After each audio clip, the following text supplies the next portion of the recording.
5월 18일 월요일. 수천 번의 오늘.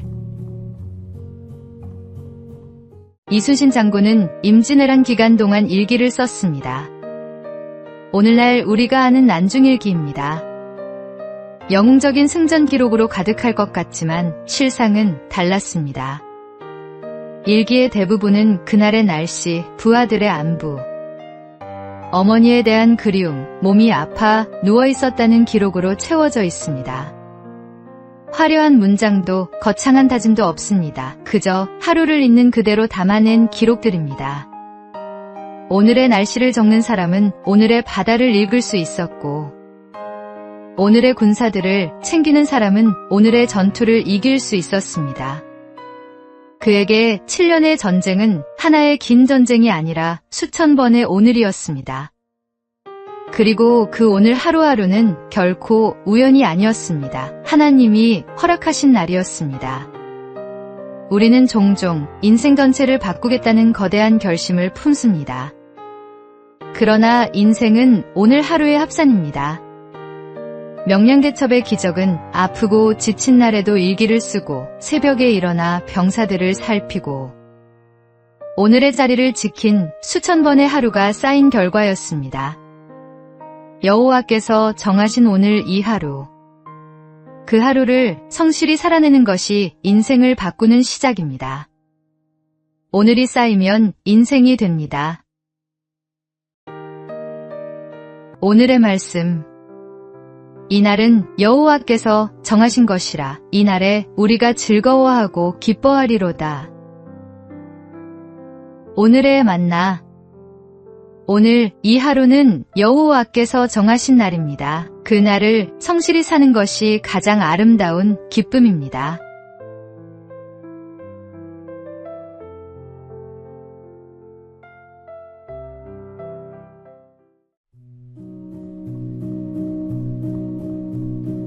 (5월 19일) 화요일. 옥수수 박사의 꿈. 고등학교 진학에 실패한 한 학생이 집에서 농사일을 했습니다. 미래가 암담했던 이 학생은 신앙을 갖게 되면서 꿈이 생겼습니다. 하나님이 주신 그 꿈이 그를 이끌어 마침내 농학박사 학위를 받게 했습니다. 학위를 받은 그는 교잡종 옥수수를 개발하는 데 전력을 쏟았습니다. 아침마다 머리카락이 한 움큼씩 빠질 만큼 집념으로 매달린 결과 동일 면적에서 과거보다 3배 이상의 수확을 거두는 데 성공했습니다. 처음에 무시하고 싸늘하게 대하던 농민들도 그를 영웅으로 떠받들었습니다. 그는 그것으로 멈추지 않았습니다. 내가 5분만 더 연구하면 5,000명의 아프리카 어린이들이 살아날 수 있다는 마음으로 나이지리아로 떠나 아프리카 옥수수 농사의 최대 적인 악마의 풀에 저항력을 가진 신품종을 개발했습니다. 아프리카에서 기아 문제 해결에 매진한 17년. 9번의 말라리아 감염, 생사를 오가는 순간에도 그는 멈추지 않았습니다. 그 후 그에게는 한국의 슈바이처, 아프리카인보다 아프리카를 더 사랑하는 한국인이라는 칭호가 붙었습니다. 이 사람이 바로 김순권 교수입니다. 그의 집념과 실천은 모두 신앙에서 비롯된 것이었습니다. 하나님이 주신 꿈은 반드시 길을 만듭니다. 꿈이 있다면 신앙을 놓지 마십시오. 오늘의 말씀. 너희에게 인내가 필요함은 너희가 하나님의 뜻을 행한 후에 약속하신 것을 받기 위함이라. 오늘의 만나. 신앙은 내 안에 잠든 가능성을 깨우는 힘입니다. 하나님을 믿는 자에게 꿈은 반드시 이루어질 씨앗입니다.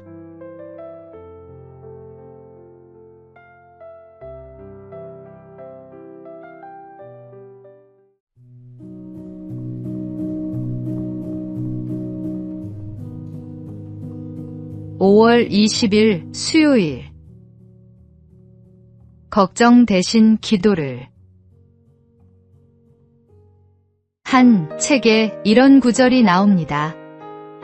내 인생엔 내가 걱정하지 않아도 좋은 두 가지가 있다. 첫째, 내 힘으로 바꿀 수 없는 일에 대해서는 걱정할 필요가 없다. 그런 일을 붙들고 걱정하는 것은 어리석고 불필요하다. 둘째, 내 힘으로 바꿀 수 있는 일에 대해서도 걱정할 필요가 없다. 바꿀 수 있는 일이라면 걱정 대신 직접 행동하는 것이 훨씬 큰 성과를 가져온다. 더군다나 어떤 일을 걱정하는 것은 그 일 자체보다 십중팔구 더 위험하다.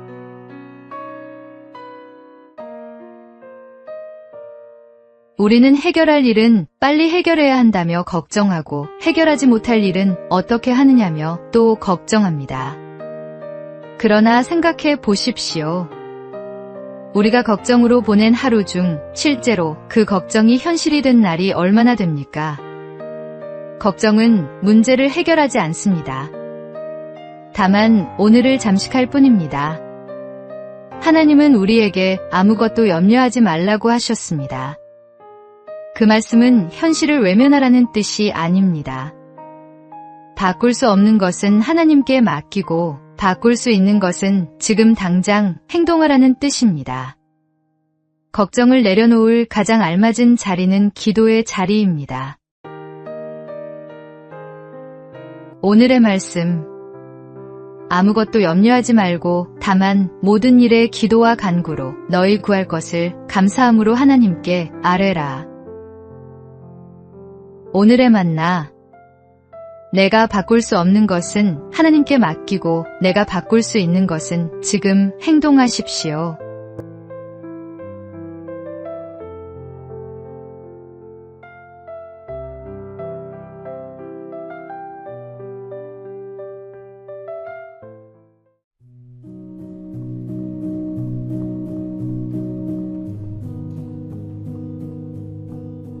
(5월 21일) 목요일.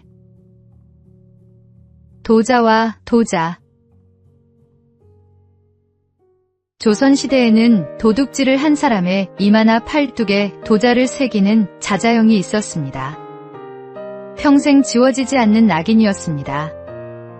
같은 마을에서 같은 죄를 짓고 같은 낙인을 받은 두 사람이 있었습니다. 한 사람은 마을을 떠났습니다. 낯선 고을에 흘러들어 이마를 감추고 살았지만 숨기면 숨길수록 마음속 낙인은 더 깊어져 끝내 떠도는 삶을 벗어나지 못했습니다. 또 한 사람은 고향에 남았습니다. 이마의 글자를 숨기지 않았습니다.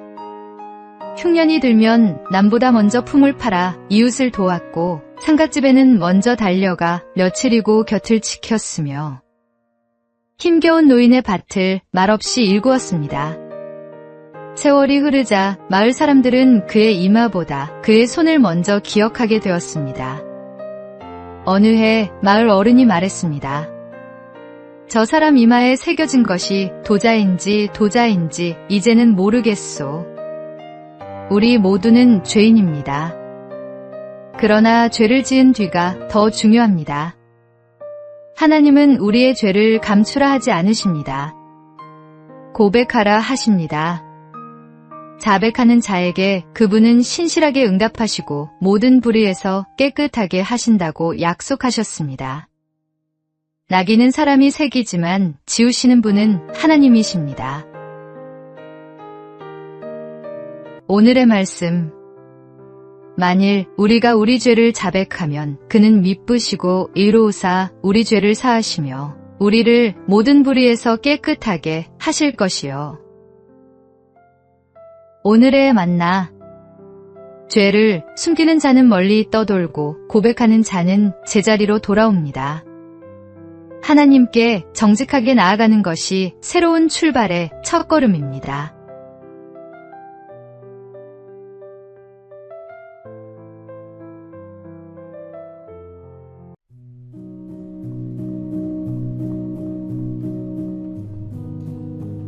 (5월 22일) 금요일. 쳐낼수록 달아진다. 젊은 사업가 한 명이 있었습니다. 사업이 자리를 잡자 그는 더 많은 것을 움켜쥐고 싶었습니다. 오랜만에 고향을 찾은 그는 아버지가 마당에 감나무 가지를 쳐내는 모습을 보았습니다. 왜 멀쩡한 가지를 자르세요?